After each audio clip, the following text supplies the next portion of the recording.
ఇక 2 లక్షల ఉద్యోగాల పేరుతో మోసం చేస్తున్న రేవంత్ సర్కార్పై సర్వత్రా విమర్శలు వెల్లువెత్తుతున్నాయి. కాంగ్రెస్ ప్రభుత్వంపై నిరుద్యోగులంతా కూడా నిప్పులు చెరుగుతున్నారు. 2 లక్షల ఉద్యోగాల హామీ ఏమైందని ప్రశ్నిస్తున్నారు. రేపటి యువ సంగ్రామ సదస్సుకైతే భారీగా తరలి వెళ్తామంటున్నారు. హిట్లర్లా వ్యవహరిస్తున్న సీఎం రేవంత్ ను కుర్చీ నుంచి దింపేదాకా ఉద్యమం ఆగదంటున్నారు. మరిన్ని వివరాలు మా ప్రతినిధి యాసర్ అందిస్తారు. ప్రభుత్వంపై నిరుద్యోగులు అయితే ఆగ్రహం వ్యక్తం చేస్తున్నారు. ఏదైతే కాంగ్రెస్ ప్రభుత్వం ఎన్నికలకు ముందు 2 లక్షల ఉద్యోగాలు భర్తీ చేస్తామని హామీ ఇచ్చింది. హామీ ఇప్పుడు విస్మరించడంపై నిరుద్యోగులు అయితే రాష్ట్ర వ్యాప్తంగా మండిపడుతున్నారు. కాంగ్రెస్ ప్రభుత్వం నిరుద్యోగులను నయవంచనకు గురి చేస్తుందని ఆగ్రహం వ్యక్తం చేస్తున్నారు. ప్రస్తుతం మనతో ఓయూలో నిరుద్యోగులకు సంబంధించి ఓయూ నిరుద్యోగ జేఏసీ నేతలు ఉన్న వారితో మాట్లాడే ప్రయత్నం చేద్దాం. చెప్పండి, కాంగ్రెస్ ప్రభుత్వం 2.5 ఏళ్ళైంది, ఒక్క ఉద్యోగం కూడా భర్తీ చేయలేదు. ఉద్యోగాల పట్ల అబద్ధాలు మాట్లాడితే ఎట్లా చూడొచ్చు దీన్ని? అన్న, ఇప్పుడు ఇంటి పెద్ద మనిషి ఉంటాడు. ఇంటి పెద్ద మనిషికి బాధ్యత ఉంటే బాధ్యత రహితంగా మాట్లాడతాడా? ఫస్ట్ మన సీఎంకు బాధ్యత లేదు. ఒక నిరుద్యోగులను కాదు, నిరుద్యోగులను మోసం చేసిండు, రైతులు మోసం చేసిండు. మీరు అన్నట్టు మేనిఫెస్టో తీయండి. ఆయన 2 లక్షల ఉద్యోగాలు అనలేదా? పాత రికార్డు మొత్తం మీ మీడియా వాళ్ళ దగ్గర ఉంది కదా, అది తీయండి అనలేదా? వచ్చిన 100 రోజులల్లా వేస్తన్నాడు 2 లక్షలు, అది పక్కన పెట్టు. సర్వనార్ డిక్లరేషన్ అన్నారు ప్రియాంక గాంధీ మేడం, రాహుల్ గాంధీ సార్, మరి ఎక్కడ పోయింది? ఎక్కడ పోయిందని అని అడగండి. నిజంగా నీకు చిత్తశుద్ధి ఉంటే, నువ్వు ఎలాంటి అబద్ధాలు ఆడలేదు అనుకుంటే, ఒకసారి 2.5 సంవత్సరాలకు ముందు గవర్నమెంట్ టీఆర్ఎస్ ఉన్నప్పుడు టీఆర్ఎస్ ను పడగొట్టడానికి నువ్వు చేసిన ప్రతి వీడియోలు ఆడియోలు తీసి నువ్వే పట్టుకోనరా. నేను ఎక్కడ ఏం అనలేదని నీ మనసాక్షికే వదిలేస్తాం. నిజంగా నువ్వు ఆత్మవిమర్శ చేసుకో, నేను ఎక్కడ నెగిటివ్ మాట్లాడలేదని. అసలు ఏ రాష్ట్రంలో అయినా ఒక ఉన్నతమైన పదవిలో ఉన్నోళ్ళు అన్పార్లమెంట్ లాంగ్వేజ్ మాట్లాడతారా? మొత్తం అన్పార్లమెంట్ లాంగ్వేజ్. నిజంగా నువ్వు బాధ్యతాయుతంగా ఉన్న వ్యక్తివి అయితే నోటిఫికేషన్లు వాళ్ళు వేయకొద్దు అంటున్నాను. ఎక్కడైనా అన్నరా విద్యార్థులు? నువ్వు అట్లనే చెప్తున్నావు. ఉస్మానియా యూనివర్సిటీ వచ్చినావు, నోటిఫికేషన్లు వద్దంటున్నా అని చెప్పినావు. ఆడ సభలలో నోటిఫికేషన్లు వద్దంటున్నా అని చెప్పినావు. నోటిఫికేషన్ వద్దనట్లేదు, నువ్వు వేస్తున్న ఉద్యోగాలు సరిపోవట్లేదు అంటున్నారు. నువ్వు క్యాలెండర్ అన్నావు, క్యాలెండర్ లేదు. రాజీవ్ యువ వికాస్ అన్నావు, రాజీవ్ యువ వికాస్ లేదు. స్కిల్ యూనివర్సిటీ అన్నావు, స్కిల్ యూనివర్సిటీ లేదు. మరి ఏం చేసినావు? ఒక పనికి మాలిన పథకం ఏదన్నా చేసినావంటే అది బస్సు. ఈ పాలనలో మెచ్చుకోవాల్సిన పని ఏమీ లేదు.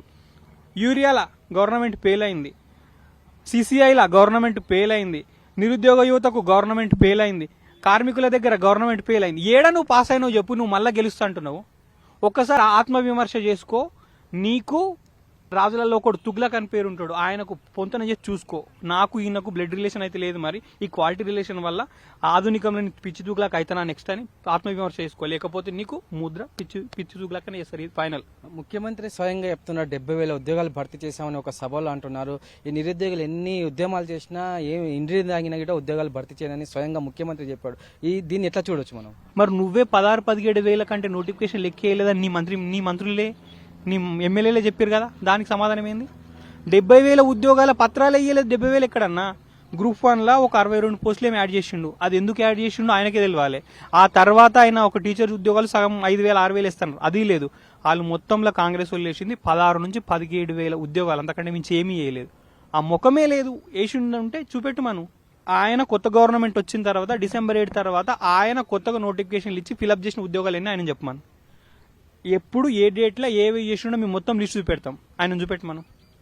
ఇదంతా మళ్లించడానికన్నా, వ్యవస్థలో మీడియా వాళ్ళని మళ్లించడానికి, నిరుద్యోగులను మళ్లించడానికి, రైతులను మళ్లించడానికి అంతా ఏంటంటే అన్పార్లమెంట్ లాంగ్వేజ్ మాట్లాడడము, ఏదో దులిపేసుకోవడం అంతే.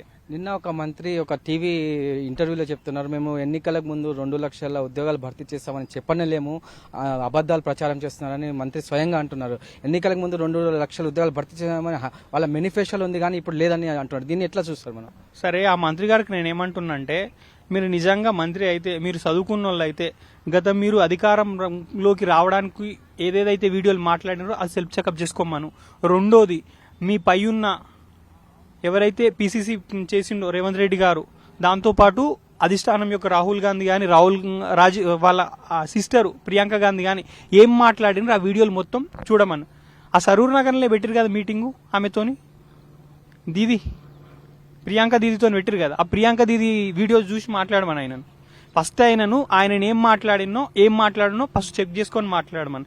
లేదంటే ఇల్లిటరేట్ కంటే అధ్వానమైన వ్యక్తులు పాలన చేస్తున్నారని అసంతృప్తితోని ఆ జంజి వచ్చింది కదా బంగ్లాదేశ్లో, గట్లయితుంది. ఇక మీరు చెప్పండి, 2 లక్షల ఉద్యోగాలు అన్నారు, కాంగ్రెస్ ప్రభుత్వం ఉద్యోగాలు భర్తీ చేయకుండా మాట మారుస్తుంది. దీన్ని ఎట్లా చూస్తారు మీరు?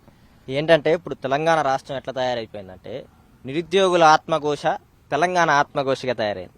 ఎందుకని అంటున్నంటే ఇదే రేవంత్ రెడ్డి గారు జీవో నెంబర్ 46 మీద ఏం మాట్లాడింది అనేది అందరికీ తెలుసు. ఎందుకంటే నేను టాపిక్లు వారికి వస్తా, అప్పుడు అర్థమైంది రేవంత్ రెడ్డి గారి స్వభావం.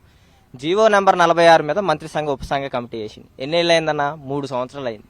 3 సంవత్సరాల వరకు జీవో నెంబర్ 46 గురించి వాళ్ళు మాట్లాడలేదు. ఏం చేస్తున్నారంటే ఆ జీవో నెంబర్ 46తో ఛాయలు సమోసాలు దాక్కుంటూ టైంపాస్ చేస్తున్నారు. ఇదే రేవంత్ రెడ్డి గారి టైంలో ఏజ్ రిలాక్సేషన్ అనే ఒక జీవో ఎక్స్పైర్ అయిపోయిందన్న. ఆ జీవో ఎక్స్పైర్ అయిపోయిన తర్వాత ఇప్పుడు ఎస్ఐకి 38 సంవత్సరాలు పెంచాలి, టీసీకి 36 సంవత్సరాలు పెంచాలి. అంటే కానిస్టేబుల్కి 36 సంవత్సరాలు, ఎస్ఐకి 38 సంవత్సరాలు పెంచాలి. ఇదే నువ్వు మాట్లాడిను ఏజ్ రిలాక్సేషన్ గురించి మాట్లాడిను, మరి ఎందుకు పెంచట్లా నీ ప్రభుత్వంలో? ఎందుకు నిరుద్యోగులు మోసం చేయాలని చూస్తున్నావు? నిరుద్యోగుల పట్ల ఇట్లా ఎందుకు తయారవుతున్నావు? నేను ఇంకో మాట కూడా అంటున్నా. ఏమంటానంటే రేవంత్ రెడ్డి గారు, నిరుద్యోగులు ఎండ్రిని దాగి చచ్చిపోయినా నేను ఉద్యోగాలేని అంటున్నాను. నేను కూడా రేవంత్ రెడ్డి గారికి ఒకటే మాట చెప్పాలనుకుంటున్నా. అమరవీరుల స్తూపం దగ్గరకు వచ్చి నువ్వు నీ మంత్రులు ఎండ్రిని దాగి చచ్చిపోతానన్నా తెలంగాణ రాష్ట్రంలో 117 స్థానాలు గెలవరని నేను తెలియజేస్తాను. రేవంత్ రెడ్డి గారు ఇటీవల ఎక్కడికి పోయినా ఒక ఆనేస్తుంటాడు. ఏంటి? దేవుళ్ళ మీద భద్రాద్రి పోతే భద్రాద్రి రాముడి మీద, వేములవాడ పోతే వేములవాడ రాజన్న మీద ఆనేత్తనగా నేను నిరుద్యోగి నాయకుడిగా నిరుద్యోగిగా నేను కూడా ఆనేద్దాం అనుకుంటున్నా. దిల్సుఖ్ నగర్ సాయిబాబా మీద ఆనా, సికింద్రాబాద్ మహంకాళి మీద ఆనా, పెద్దమ్మ తల్లి జూబ్లీహిల్స్ పెద్దమ్మ తల్లి మీద ఆనా, చిక్కడపల్లి లైబ్రరీ మీద ఆనా. తెలంగాణ రాష్ట్రంలో నువ్వు 14,000 నుంచి 20,000 ఉద్యోగాలు ఇయ్యకపోతే రేవంత్ రెడ్డి అనే మొక్కని, కాంగ్రెస్ పార్టీ అనే చెట్టుని తెలంగాణ రాష్ట్రం నుంచి నిరుద్యోగులు పీకేస్తారు. ఇంకొక అంశం కూడా చెప్తున్నా. ఇంకో మాట ఏమంటాడు? 70,000 ఉద్యోగాలు వేసా, 70,000 ఉద్యోగాలు వేసా, ఉద్యోగాలు వేయట్లేదు వద్దని అంటున్నారు కదా. రేవంత్ రెడ్డి గారి భాషలోనే చెప్తున్నాం. మీ లాగుల తొండలు ఇడిసి కొడతాం, చెట్టుకు కోదండ వేసి కొడతాం. నేను రేవంత్ రెడ్డి గారి భాషలో మాట్లాడుతున్నా, నేను వేరే భాషలో మాట్లాడలా. మీ పేగులు మెల్లో వేసుకొని ఊరేగుతాం. ఎవరైతే 70,000 ఉద్యోగాలు ఇచ్చినాం, ఏదైతే ఉద్యోగాలు వద్దు అవసరం లేదంటున్నారు కదా, మీ ఎవరైతే ఈ మాటలు చెప్పే వాళ్ళని నెత్తిని నిరుద్యోగుల వాకిల్లో కల్లాపు జల్లుతాం. ఏదైతే అది అయింది, సిద్ధంగా ఉన్నాం అన్న యుద్ధానికి. ఇంకో మాట చెప్పిండు జీవో నెంబర్ 46 గురించి మాట్లాడుకుంటా. నువ్వేం చేసినావు రేవంత్ రెడ్డి? జీవో నెంబర్ 29 తీసుకొచ్చినావు కదా, షార్ట్ ఫాల్ విధానం తీసుకొచ్చినావు కదా, right to opportunity, right to equality అనే 2 అంశాలను దూరం చేసినావు కదా. ఏదైతే బడుగు బలహీన వర్గాలకి ఇదే అద్దంకి దయాకర్ మాట్లాడిండు, ఇదే బలమూరి వెంకట మాట్లాడిండు, ఇదే వాకిటి శ్రీహరి మాట్లాడిండు, తర్వాత అడ్లూరు లక్ష్మణ్ గారు మాట్లాడిండు. బస్సు యాత్రలు చేశారు మీరంతా కలిపి. మరి ఇదే బడుగు బలహీన వర్గాలకు అన్యాయం అయిపోతున్న జీవో 29 మీద వీళ్ళందరూ ఎందుకు మాట్లాడట్లా? ఎందుకు ప్రశ్నించట్లా? నేను ఇంకొక అంశం కూడా అడుగుతున్నా. అసెంబ్లీలో లేచిండు, జాబ్ క్యాలెండర్ ఇచ్చేటప్పుడు కోచింగ్ సెంటర్లు నా దగ్గరకు వచ్చినాయి. జాబ్ క్యాలెండర్లో వాయిదా ఏమంటున్నా, నేను తెలంగాణ నిరుద్యోగుల ఒక్క రూపాయి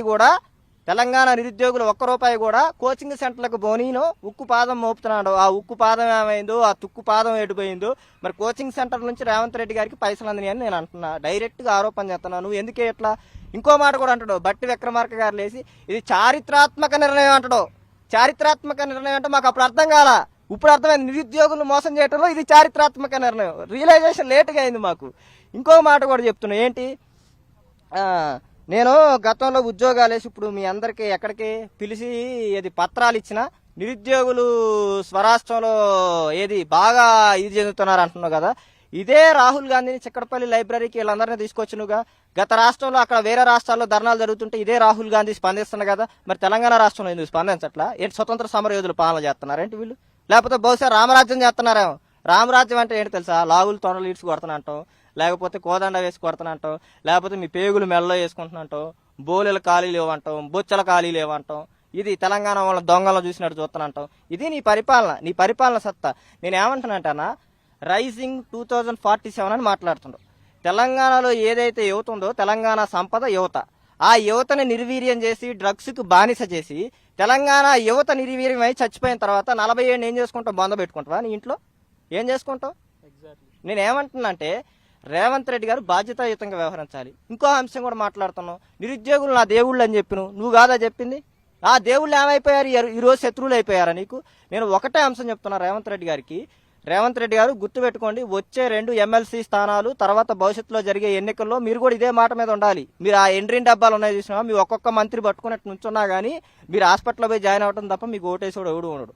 నేను ఎందుకని మాట్లాడుతానంటే ఆవేదనతో మాట్లాడతాను. బాధ్యతాయుతం లేని వ్యక్తులు పరిపాలనకు వస్తే ఎట్లా ఉండడానికి దానికి నిదర్శనం రేవంత్ రెడ్డి గారు. ఇంకొక కొన్ని సందర్భాల్లో ఈ మన బలమూరి వెంకట గారు, అద్దంకి దయాకర్ గారు వచ్చి ఇది మన చిక్కడపల్లి లైబ్రరీకి వచ్చి మాట్లాడారు, హామీలు ఇచ్చారు. మరి ఆడికి పోయినాయి ఆ హామీలు? మీరేం చేశారు? బలహీన వర్గాలను తీసుకుపోయి రేవంత్ రెడ్డి పీఠం కింద బలిదానం చేశారు. మీరు వాళ్ళందరిని, నిరుద్యోగుల్ని బలిదానం చేశారు. నేను అంటున్నా, ఎస్సీ ఎస్టీ మైనారిటీ వర్గాల గురించి పట్ల బాధ్యత లేదు మీకు రేవంత్ రెడ్డి మీకు ఎమ్మెల్సీ ఇలా ఇదే బలహీన వర్గాలు, మా బలహీన వర్గాలకు ఎందుకు ఎమ్మెల్సీ ఇవ్వట్లేదంటే నువ్వు పోయి ఆ స్థానంలో కూర్చున్నావు. అట్లాంటి బలహీన వర్గాలు రేవంత్ రెడ్డి పక్షాన ఉంటారా, నిరుద్యోగుల పక్షాన ఉంటారన్నా? ఏదైతే గత ప్రభుత్వం ఇచ్చిన నోటిఫికేషన్లే మేమే భర్తీ చేశామని ఇప్పుడు రేవంత్ రెడ్డి గొప్పలు చెప్పుకుంటున్నారు. ఎల్బీ స్టేడియం వేదికగా నియామక పత్రాలు అందిస్తారు. దీన్ని ఎట్లా చూడొచ్చు మనం? ఒకటే మాట చెబుతున్నా, మంది బిడ్డను మా బిడ్డ అని ముద్దాడే స్వభావం వాళ్ళది. మంది బిడ్డనే మా బిడ్డ అని ముద్దాడే స్వభావం వాళ్ళది. ఏమంటున్నంటే రేవంత్ రెడ్డి గారి మెదడులో ఏం తిరుగుతుంది అనేది మాకు అర్థం కావట్లా. ఒక రోజు వస్తాడు మంచోళ్ళు అని పొగుడుతురు, ఇంకో రోజు పోతాడు వీళ్ళు పేటీఎం బ్యాచ్ అంటాడు. నేనేమంటున్నానంటే ఇదే రాహుల్ గాంధీని, ఇదే ప్రియాంక గాంధీని తీసుకొచ్చినప్పుడు, తెలంగాణ రాష్ట్రాన్ని తీసుకొచ్చినప్పుడు, మరి మేమంతా నువ్వు చిక్కడపల్లి లైబ్రరీకి వచ్చినప్పుడు, మేము వరంగల్ జైలు పోయినప్పుడు, చెంచలగూడ జైలుకి వరంగల్ జైలు పోయినప్పుడు మేము పేటీఎం బ్యాచ్ అని గుర్తు రాలేదా నీకు? పార్టీలు ఫండింగ్ ఎత్తనాయని గుర్తు రాలేదా? అంటే నీ పరిపాలన నువ్వు ప్రతిపక్షంలో ఉన్నప్పుడు మాత్రం ఈ నిజమైన సమస్యలు లెక్క మారిని, నువ్వు అధికారంలో రాంగలోనే వాళ్ళంతా పేటీఎం బ్యాచ్ అయిపోయారు. అంటే రేవంత్ రెడ్డి గారు ఒక మాట అంటాడు, కుర్చీలో ఉన్నంతకాలం నికార్సుకుంటా, నిజాయితీగుంటా, మాట మీద నిలబడతా. ఏది నీ నికార్స్తాను?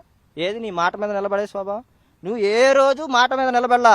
తెలంగాణ రాజకీయాలను దిగజారుడు స్థాయికి తీసుకొచ్చినావు. దిగజారుడికి ప్రత్యేకగా తెలంగాణ రాజకీయాలను నువ్వు తీసుకొచ్చినావు. నీ మంత్రులు నువ్వేమో 60,000 ఉద్యోగాలు అంటావు, ఇంకోటి వచ్చేమో 40,000 అంటాడు, ఇంకోటి వచ్చి 50,000 అంటాడు. ఎవడేం మాట్లాడతారో తెలియట్లా. ఇంకా మొన్న ఎందుకనంటే అన్న బాధ, పోయిన డీజీపీ 19,000 ఖాళీలు ఉన్నాయని చెప్పిండు, ఈ డీజీపీ గారేమో 15,000 ఖాళీలు ఉన్నాయని చెప్పిండు. మరి ఇప్పుడు నువ్వు 15,000 19,000 నువ్వు వేయొచ్చుగా. 7,200 వేసారన్నా. నేను ఎగ్జాంపుల్ చెప్తున్నా, ఎందుకు ఇంత డీప్ గా డిస్కషన్ చెప్తున్నా అంటే 7,200 వేస్తే 7,200 నుంచి 7,500 వేస్తే రాచకొండ హైదరాబాద్ కమిషనర్ రేట్కే 3,000 పోతే ఎస్సీ ఎస్టీ బీసీ మైనారిటీ వర్గాలు ఈడబ్ల్యూసీ కోట మహిళా రిజర్వేషన్ 33% పోతే తెలంగాణ రాష్ట్రంలో ఉన్న 30 నుంచి 31 జిల్లాలకి కనీసం 2-3 పోస్టులు కూడా రావు ఒక్కొక్క కేటగిరీకి. మరి ఏం చేసుకుంటావు?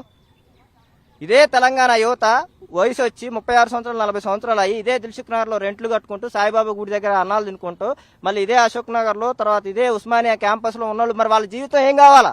పెళ్లిళ్ళు కాక, నువ్వు చెప్పినావు కదా గతంలో లేచి అసెంబ్లీలో లేచి మొన్న కూడా చెప్పినావు కదా, పెళ్లిళ్ళు కాక దిల్సుఖ్ నగర్ సెంటర్లో వీటిలో ఉంటున్నారు, వాళ్ళ బాధ నాకు తెలుసని. ఇదేనా తెలంగాణ బిడ్డల పట్ల, తెలంగాణ ప్రజల పట్ల ఒక ముఖ్యమంత్రిగా నీకు ఉండాల్సిన బాధ్యత ఇదేనా అంటున్నా. ముఖ్యంగా మనం చూడొచ్చు, నిరుద్యోగులు మాకు ఉద్యోగాలు ఏమైనా అడుగుతూ అక్రమ అరెస్టులు చేస్తున్నాడు, కేసులు పెడుతున్న పరిస్థితి ఉంది. మనం దీన్ని మొత్తాన్ని ఎట్లా చూడొచ్చు ఓవరాల్ గా? ఆయన ఏమంటాడన్నా, ఇది నాది ప్రజాపాలన అంటాడు. నేను ప్రజాపాలన ఉంది, పర్సెంటేజ్ల పాలన, దందాల పాలన అంట, చందాల పాలన అంట. ఎందుకనంటే ఎక్కడ పోయినా స్వేచ్ఛాయుతంగా ప్రశ్నించవచ్చు. ఇప్పుడు నేను ఇందాక ఒక పాయింట్ చెప్దాం అనుకున్నా, అదే అన్న, ఇప్పుడు నిరుద్యోగులు మేమేమన్నా ముఖ్యమంత్రి కుర్చీ అడిగినవా, లేకపోతే కోకాపేటలో ఒక 100 ఎకరాల ల్యాండ్ అడిగినవా? ఒక ఉద్యోగాలు ఏంటరా నాయన, మేము టెస్ట్ రాస్తాం, మా సత్తా నిరూపించుకుంటాం, అక్కడ క్వాలిఫై అవుతాం, ఫెయిల్ అయితే వెళ్ళిపోతారంటాం. అది కూడా ప్రశ్నించకూడదా? చెప్పిండు కదా ఆయనే హిట్లర్ అని. మరి హిట్లర్కి ఏం స్వభావం ఉంటుంది? నియంతృత్వ స్వభావం ఉంటుంది. ప్రశ్న రాకూడదు అనుకుంటాడు నువ్వు, అందుకే రాకూడదు అనుకుంటున్నావు, అందుకే అంచివేయాలని చూస్తున్నావు. నేను చెప్తున్నా కదా, తెలంగాణ మూల స్వభావాన్ని ఎవడ దెబ్బతీసినా అది వాళ్ళని పాతర పెట్టడానికి తెలంగాణలో నాంది అయింది. రేవంత్ రెడ్డి గారిని, కాంగ్రెస్ పార్టీని ఇదే నెలలో పాతర పెడతాం, బొంద పెడతాం. ముఖ్యంగా మనం చూడొచ్చు, నిరుద్యోగులకు మద్దతుగా రేపు బీఆర్ఎస్ యువ సంగ్రామ సభ నిర్వహిస్తుంది. మీ మద్దతు ఎలా ఉండబోతుంది అన్న? మేమేమంటున్నాం అంటే మా హక్కుల కోసం ఎవరు పోరాటం చేసినా వాళ్ళ తరపున మేము మద్దతు తెలియజేస్తాం. ఎందుకంటే మా హక్కుల్ని కాపాడే వాళ్ళు ఎవరైతే వాళ్ళకి మద్దతు ఇవ్వటం మా బాధ్యత. ఎందుకంటే మాకు ఉద్యోగం రావాలి, మా ఇంటికి పోయి మేము మా అమ్మ నాయనలను మంచిగా చూసుకోవాలి. దానికి ఎవరు తెలిపినా పార్టీలకు అతీతంగా, జెండాలకు అతీతంగా మద్దతు తెలుపుతాం. మా సమస్య ఎవరు మాట్లాడినా వాళ్ళని మేము గౌరవిస్తాం అని తెలియజేస్తాం. మొత్తానికి చూసుకున్నట్లయితే ఏదైతే కాంగ్రెస్ ప్రభుత్వం వచ్చి నిరుద్యోగులకు నిండా ముంచిందని ప్రధానంగా నిరుద్యోగులు చెప్తున్న పరిస్థితి ఉంది. ఏదైతే ప్రజాపాలన పేరుతో కాంగ్రెస్ ప్రభుత్వం దుర్బంధమైన పాలన చేస్తుందని ప్రధానంగా నిరుద్యోగులు ఆగ్రహం వ్యక్తం చేస్తున్నారు. ప్రభుత్వం ఏదైతే ఎన్నికలకు ముందు ఇచ్చింది, ఏడాదిలో 2 లక్షల ఉద్యోగాలు భర్తీ చేశామని ప్రభుత్వం ఇప్పుడు మాట తప్పుతుంది. మేము రేవంత్ రెడ్డికి ఒకటే కోరుతున్నాం, మేము ముఖ్యమంత్రి కుర్చీ అడగడం లేదు, మేము కేవలం ఉద్యోగాలు మాత్రమే అడుగుతున్నాం తప్ప ఉద్యోగాలు మాత్రం ఈ రేవంత్ రెడ్డి సర్కార్ వేయకపోతే రాబోయే రోజుల్లో పెద్ద ఎత్తున ఆందోళన చేస్తాము. మరోవైపు రేపు ఏదైతే బీఆర్ఎస్ చేపట్టిన యువ సంగ్రామ సభను మేము విజయవంతంగా మద్దతు తెలుపుతామని నిరుద్యోగ జేఏసీ నేతలు చెప్తున్న పరిస్థితి ఉంది. వీడియో జర్నలిస్ట్ గోపాల్తో యాసర్, టీ న్యూస్, హైదరాబాద్.